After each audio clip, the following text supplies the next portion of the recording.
Hello, and I'm just reviewing today the 7artisans 10mm f3.5. I was not sent this lens by 7artisans. I bought it myself because I wanted it. I've been waiting for a very small, nice lens like this for a while, and I really had the conditions for it today. Well, this evening anyway.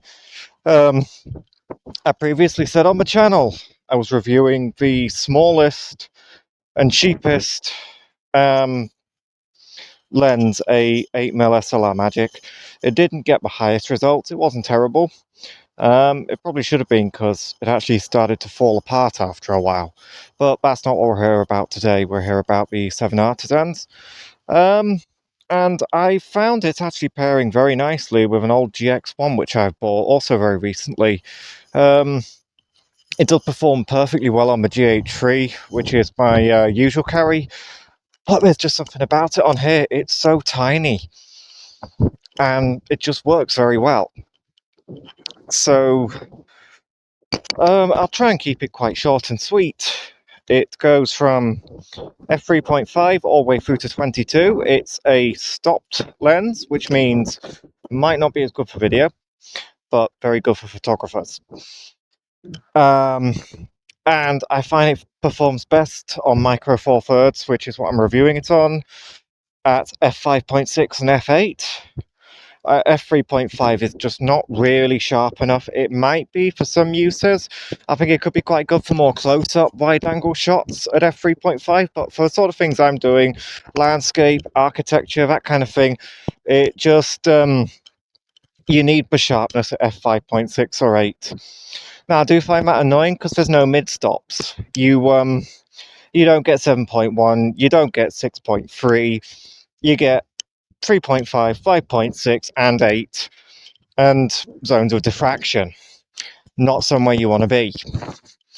So I find it a little disappointing that I can only really use it at 2 f-stops, which can cause a slight lack of control with lighting and stuff.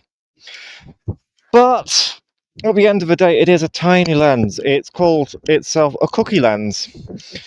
It is almost pancake size, so that does make sense. I'll show some images on the screen in a minute, but there's not much apart from those f-stops to be disappointed about. It's very small. Okay, one more thing to be disappointed about was the lens cap, actually. It was like the most generic AliExpress 10 for 50p lens caps you can get, but that's not the end of the world. Other positives about it, it's a 37mm thread, so yes, you can put filters on there, something I find very important. It's not a fisheye. And the fact that it's 37mm, if you're just starting out, that is great for small filters. I'm even tempted to get a set of smaller filters just to keep my ND filter footprint down a little bit. Yeah, for the price, it goes between £100. I picked mine up for 75 from Pergear. I definitely think it's worth that. I think it could be worth 100, really. Considering the alternatives, there's not that many alternatives around for it, really.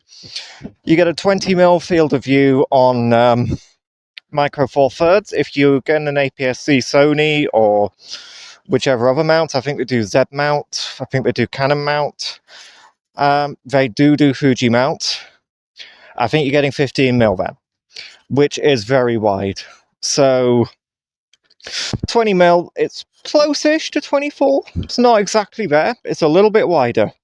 So if you've used a 24mm equivalent lens and you want just that little bit wider, this is perfect on micro four thirds anyway. If you want ultra wide, it's absolutely perfect on APS-C cameras. There's not a lot to really fault with it, apart from the things I've mentioned. But you can judge yourself from the images when I put them up in a minute. See how you feel about it. I personally think it's worth getting.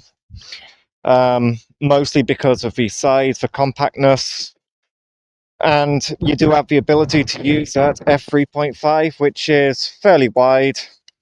Anyway, I'm going to go off and get some more shots, which you might see some of them in a minute. See how they go. Yeah. I hope you enjoyed this video, and I'll keep reviewing micro four thirds and Pentax lenses as much as I can on here. No more Nikon videos, I'm afraid. I don't have that gear anymore.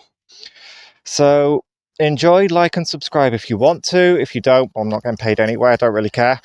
But yeah, let me know if you bought this lens, let me know if you enjoy it, and let me know if there's any other comparative lenses you think could be a good alternative.